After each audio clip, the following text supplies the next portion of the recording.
Hello, welcome back to Baby Alice's Stories. We now return to White Fang by Jack London.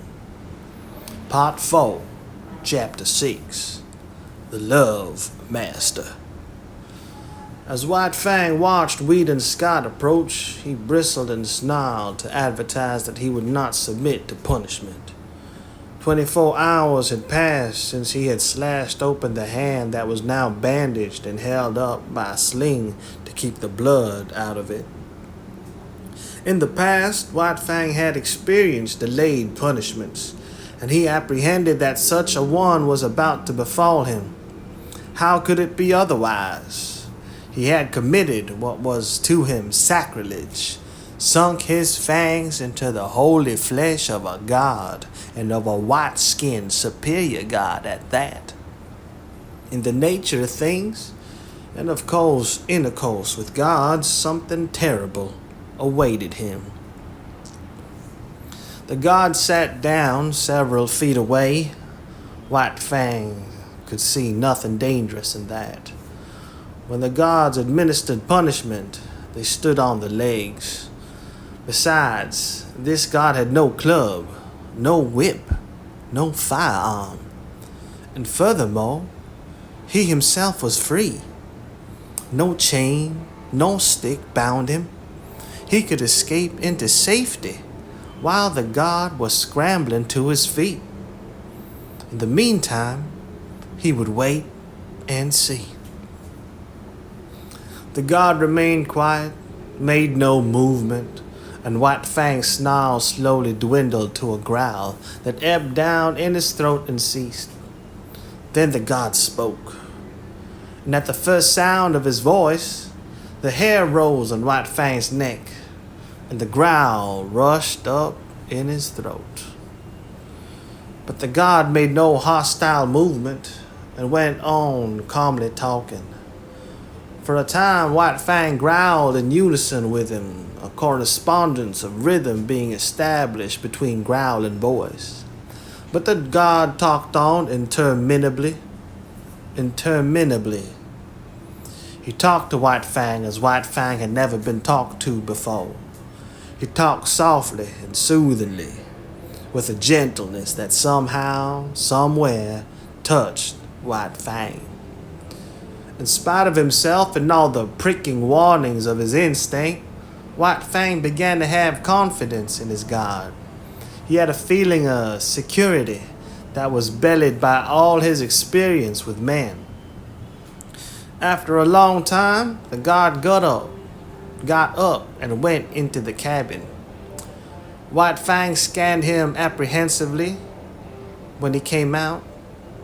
He had neither whip nor club, nor weapon, nor was his uninjured hand behind his back hiding something. He sat down as before, in the same spot, several feet away. He held out a small piece of meat. White Fang pricked his ears and investigated it suspiciously, managing to look at the same time both at the meat and the god, alert for any overt act.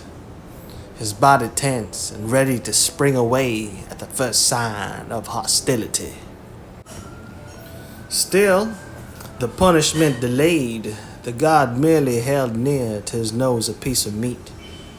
And about the meat, there seemed nothing wrong. Still, White Fang suspected. And though the meat was proffered to him with short, inviting thrusts of the hand, he refused to touch it.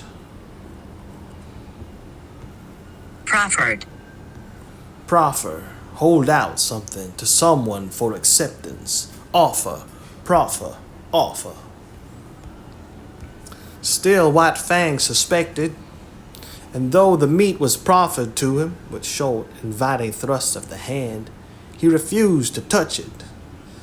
The gods were all wise, and there was no telling what masterful treachery lurked behind that apparently harmless piece of meat. In past experience, especially in dealing with squaws, meat and punishment had often been disastrously related. In the end, the god tossed the meat on the snow at White Fang's feet. He smelled the meat carefully, but he did not look at it. While he smelled it, he kept his eyes on the god. Nothing happened.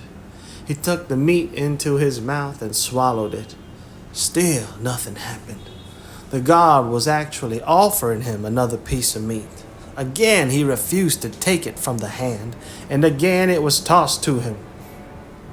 This was repeated a number of times, but there came a time when the god refused to toss it. He kept it in his hand and steadfastly proffered it. The meat was good meat, and White Fang was hungry. Bit by bit, infinitely cautious, he approached the hand. At last, the time came that he decided to eat the meat from the hand. He never took his eyes from the god, thrusting his head forward with ears flattened back and hair involuntarily rising and cresting on his neck. Also, a low growl rumbled in his throat as warning that he was not to be trifled with. He ate the meat, and nothing happened. Piece by piece, he ate all the meat, and nothing happened.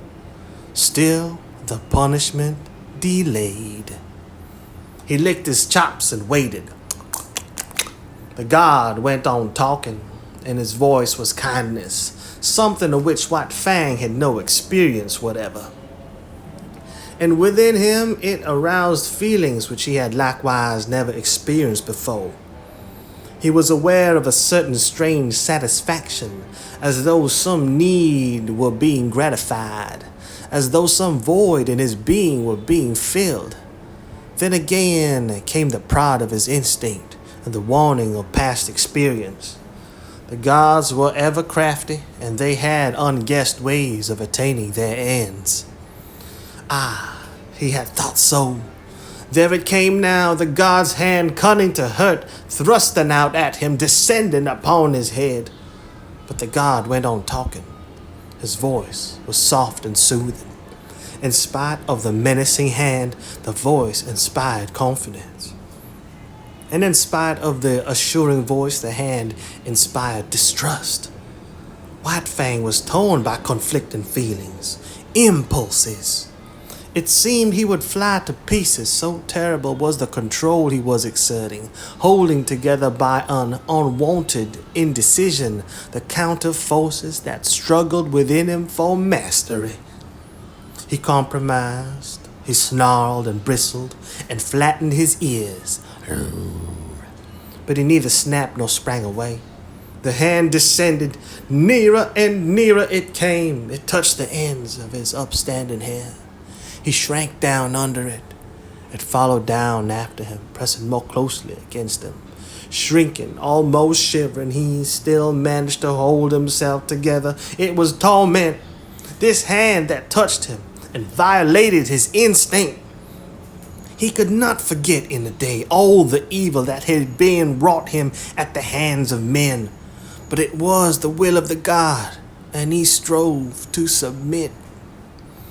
The hand lifted and descended again in a patting, caressing movement. This continued, but every time the hand lifted, the hair lifted under it. And every time the hand descended, the ears flattened down and a cavernous growl surged in his throat. Cavernous, like a cavern in size, shape, or atmosphere. Cavernous, vast. And every time the hand descended, the ears flattened down and a cavernous growl surged in his throat. White Fang growled and growled with insistent warning. By this means, he announced that he was prepared to retaliate for any hurt he might receive. There was no telling when the god's ulterior motive might be disclosed. At any moment, that soft, confidence, inspiring voice might break forth into a roar of wrath. That gentle and caressing hand transform itself into a vice-like grip to hold him helpless and administer punishment. But the god talked on softly, and ever the hand rose and fell with non-hostile pats.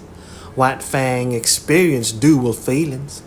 It was distasteful to his instinct. It restrained him, opposed the will of him toward personal liberty. And yet it was not physically painful. On contrary, it was even pleasant in a physical way.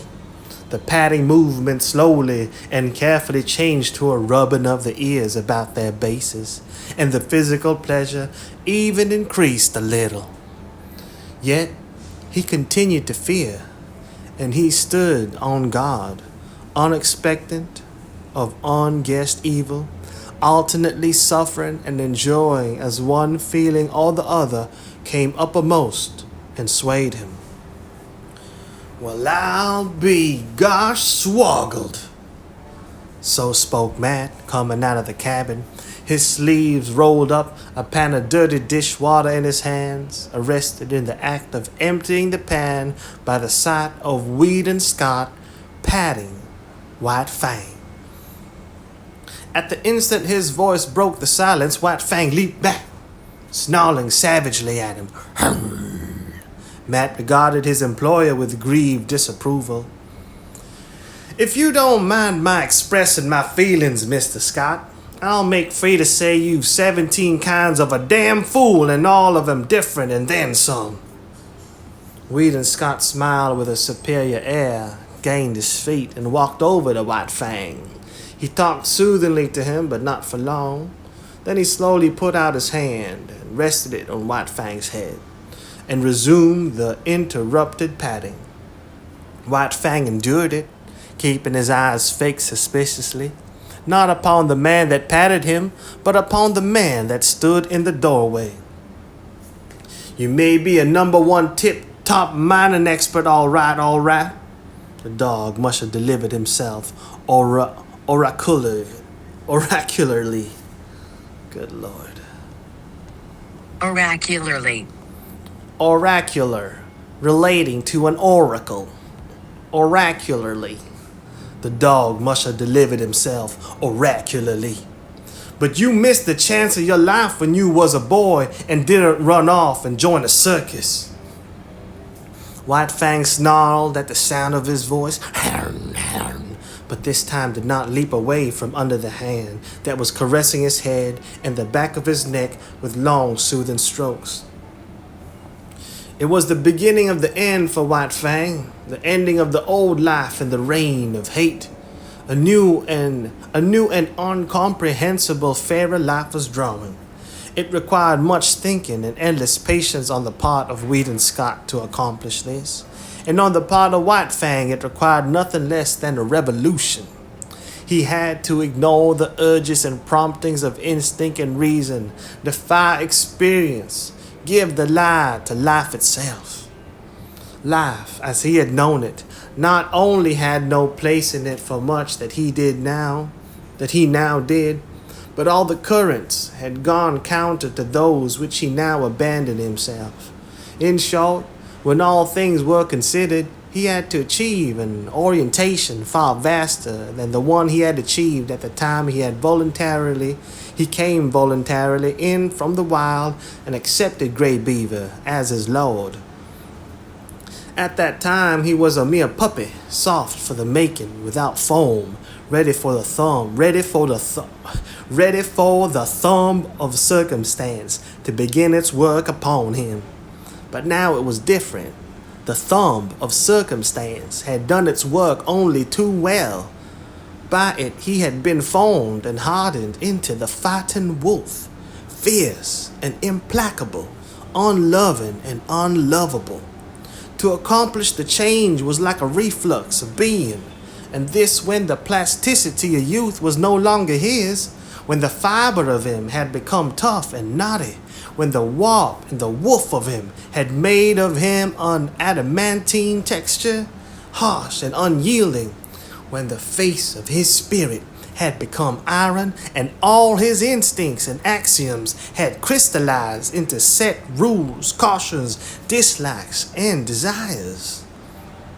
Yet again, in this new orientation, it was the thumb of circumstance that pressed and prodded him. softening that which had become hard and remolding it into fairer foam. Weedon Scott was in truth this thumb. He had gone to the roots of White Fang's nature and with kindness touched the life potencies that had languished and well nigh perished. One such potency was love. It took the place of like, which latter had been the highest feeling that thrilled him in his intercourse with the gods. But this love did not come in a day. It began with like, and out of it slowly developed.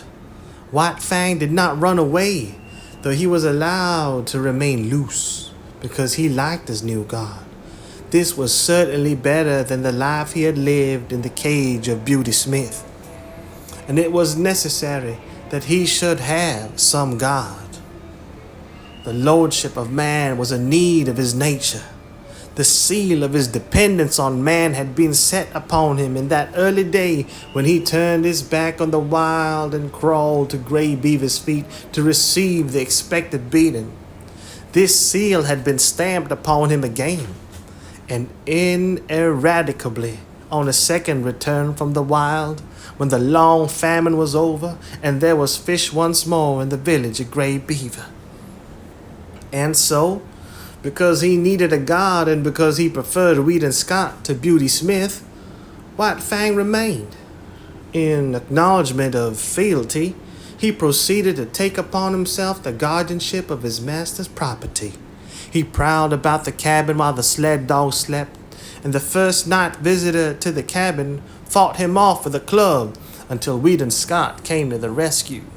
But White Fang soon learned to differentiate between thieves and honest men, to appraise the true value of step and carriage.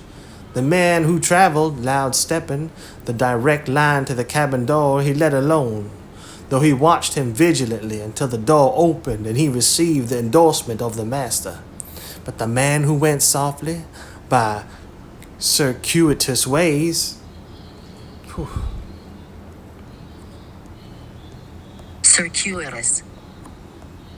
Circuitous, a route or journey longer than the most direct way. Circuitous, roundabout, indirect. But the man who went softly by circuitous ways, peering with caution, seeking after secrecy, that was the man who received no suspension of judgment from White Fang, and who went away abruptly, hurriedly, and without dignity. Weedon Scott had set himself the task of redeeming White Fang, or rather, of redeeming mankind from the wrong it had done White Fang. It was a matter of principle and conscience. He felt that the ill done White Fang was a debt incurred by man, and that it must be paid. So he went out of his way to be especially kind to the fighting wolf. Each day he made it a point to caress and pet White Fang, and to do it at length. At first, suspicious and hostile, White Fang grew to like this petting. But there was one thing that he never outgrew, his growling. Growl he would from the moment the petting began till it ended. But it was a growl with a new note in it. A stranger could not hear this note. And to such a stranger, the growling of White Fang was an exhibition of primordial savagery, nerve-wracking and blood-curdling. But White Fang's throat had become harsh-fibered. But White Fang's throat had become harsh, fibered from the making of ferocious sounds through the many years since his first little rasp of anger in the lair of his cubhood, and he could not soften the sounds of that throat now to express the gentleness he felt. Nevertheless, Weedon Scott's ear and sympathy were fine enough to catch the new note all but drowned in the fierceness. The note that was the faintest hint of a croon of content, and that none but he could hear. As the days went by, the evolution alike into love was accelerated. White Fang himself began to grow aware of it, though in his consciousness he knew not what love was. It manifested itself to him as a void in his being, a hungry, aching, yearning void that clamored to be filled. It was a pain and an unrest, and it received easement only by the touch of the new God's presence. At such times, love was joy to him, a wild, keen, thrilling satisfaction. But when away from his God, the pain and the unrest returned. The void in him sprang up and pressed against him with its emptiness, and the hunger gnawed and gnawed unceasingly. White Fang was in the process of finding himself, in spite of the maturity of his years and of the savage rigidity of the mold that had formed him. His nature was undergoing an expansion. There was a burgeoning, oh Lord. Burgeoning, beginning to grow or increase rapidly, flourishing, burgeon, grow rapidly. There was a burgeoning within him of strange feelings and unwanted impulses. His old code of conduct was changing. In the past, he had lacked comfort. And surcease from pain. Surcease, cessation. Oh, that doesn't help. His old code of conduct was changing. In the past, he had lacked comfort and surcease from pain. Disliked discomfort and pain, and he had adjusted his actions accordingly. But now it was different. Because of his new feeling within him, he oftentimes elected discomfort and pain for the sake of his God. Thus, in the early morning, instead of roaming and foraging or lying in a sheltered nook, he would wait for hours on the cheerless cabin stoop for a sight of the God's face. At night, when the God returned home, White Fang would leave the warm sleeping place he had burrowed in the snow in order to receive the friendly snap of fingers and the word of greeting. Even meat itself he would forego to be with his God, to receive a caress from him, or to accompany him down into the town. Like had been replaced by love, and love was the plummet dropped down into the depths of him where like had never gone. And responsive out of his deeps had come the new thing, love. That which was given unto him did he return. This was a God indeed, a love God, a warm and radiant God, in whose light White Fang's nature expanded as a flower expands under the sun. But White Fang was not demonstrative. He was too old, too firmly molded to become adept at expressing himself in new ways. He was too self-possessed, too strongly poised in his own isolation. Too long had he cultivated reticence, aloofness, and moroseness. Reticence, the quality of being reticent, reserve. Reticence, reserve. Too long had he cultivated reticence, aloofness, and moroseness. He had never barked in his life, and he could not now learn to bark a welcome when his God approached. He was never in the way, never extravagant, nor foolish in the expression of his love. He never ran to meet his God. He waited at a distance, but he always waited, was always there.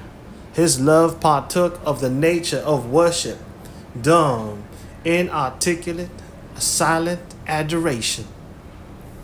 Only by the steady regard of his eyes did he express his love, and by the unceasing following with his eyes of his God's every movement. Also, at times when his God looked at him and spoke to him, he betrayed an awkward self-consciousness caused by the struggle of his love to express itself and his physical inability to express it. He learned to adjust himself in many ways to his new mode of life. It was borne in upon him that he must let his master's dogs alone.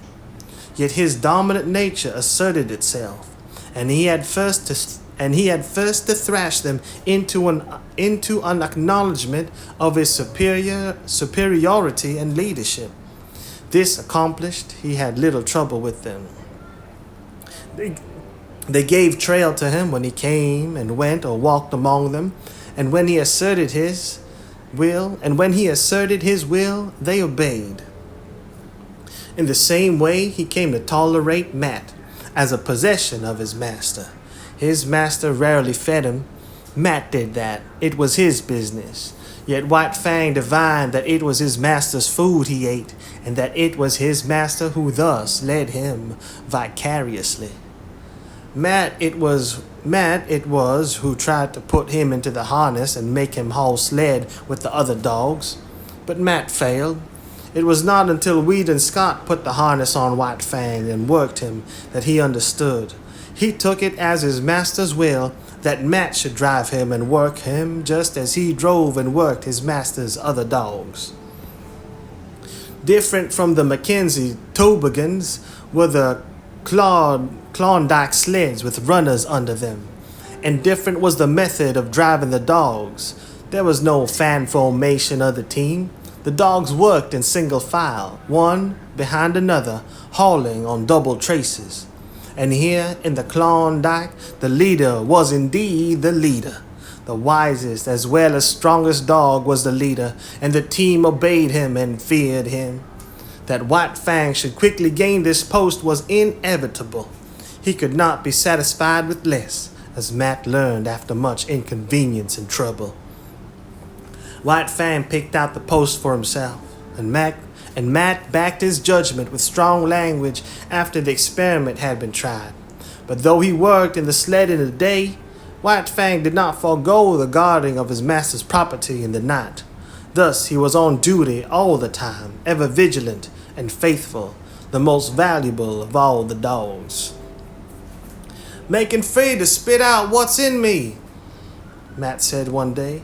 "I beg to state that you was a wise guy all right when you paid the price you did for that dog.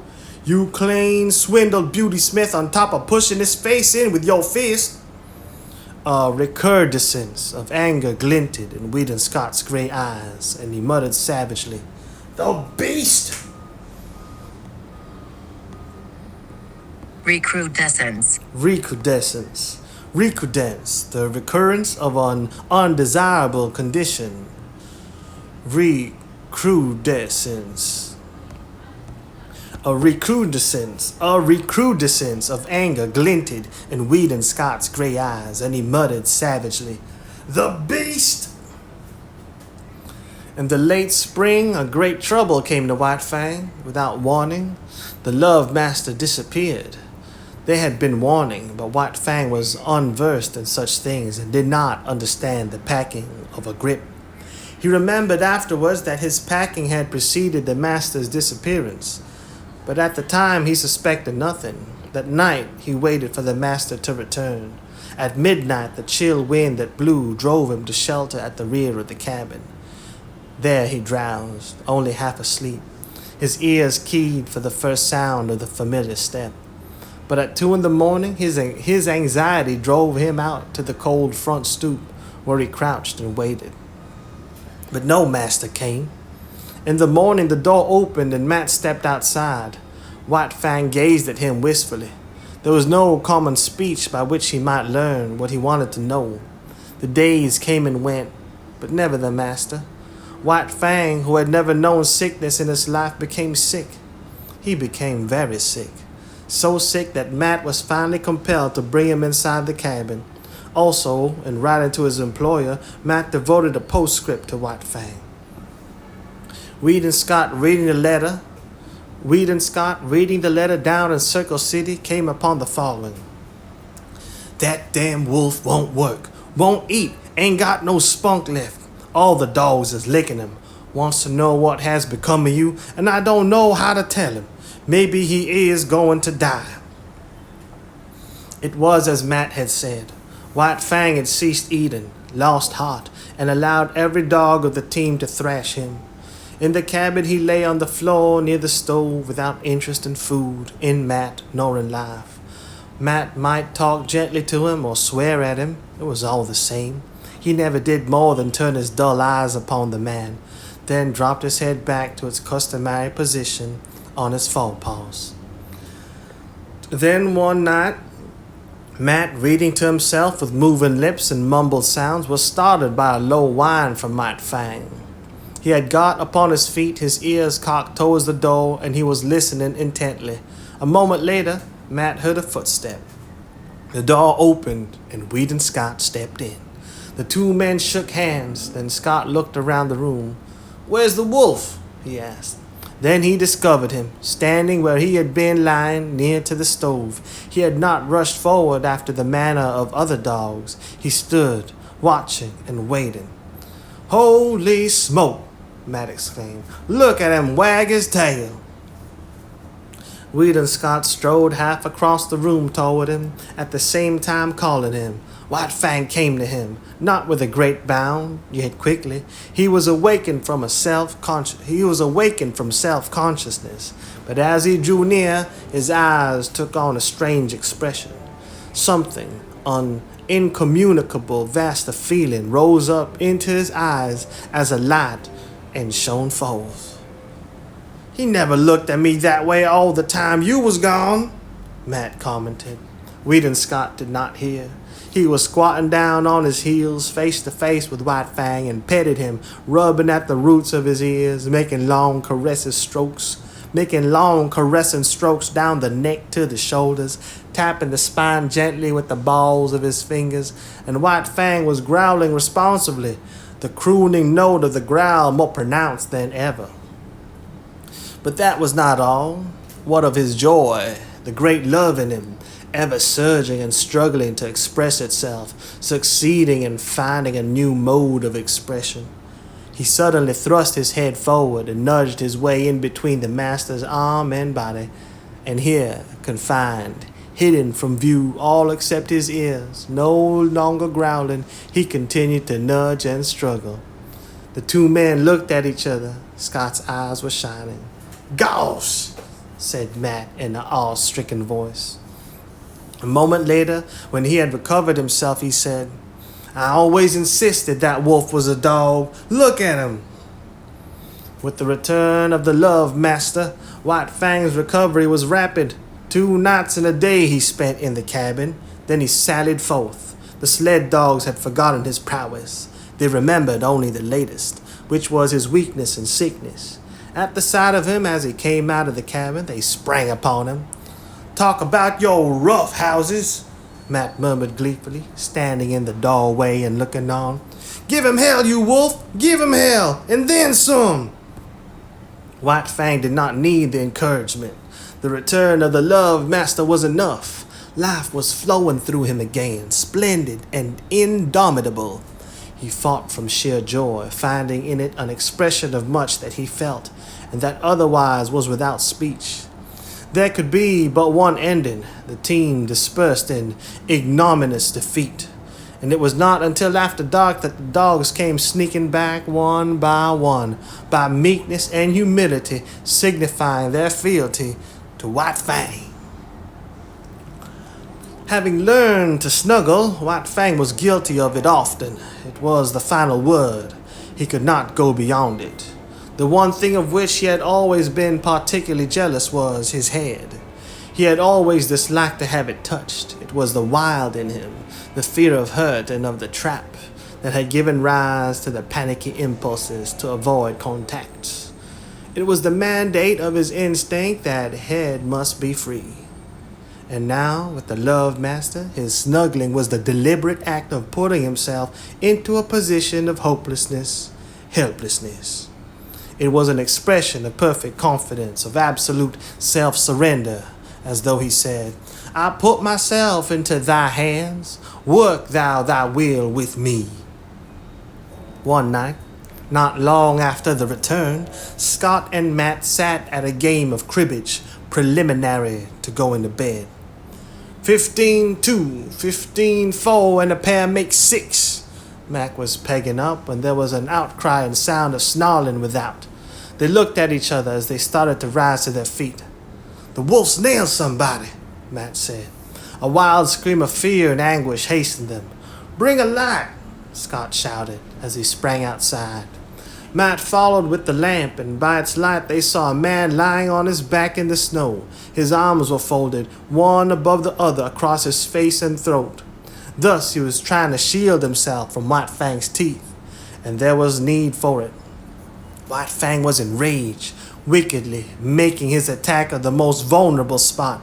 From shoulder to wrist of the crossed arms, the coat sleeve, blue flannel shirt, and undershirt were ripped in rags, while the arms themselves were terribly slashed and streaming blood. All this the two men saw in the first instant. The next instant, Weed and Scott had White Fang by the throat and was dragging him clear. White Fang struggled and snarled, but made no attempt to bite, while it quickly quieted down at a sharp word from the master. Matt helped the man to his feet.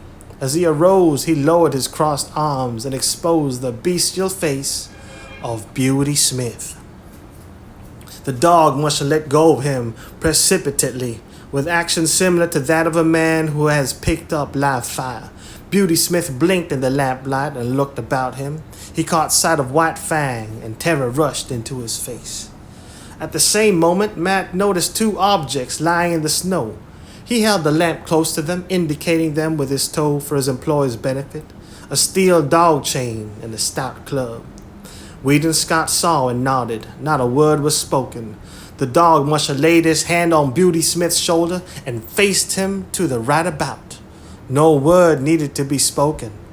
Beauty Smith started. In the meantime, the love master was patting White Fang and talking to him. Try to steal you, eh? And you wouldn't have it. Well, he made a mistake, didn't he? Must have thought he had hold of 17 devils. The dog must have sniggered. White Fang, still wrought up and bristling, growled and growled, the hair slowly lying down, the crooning note remote and dim, but growing in his throat.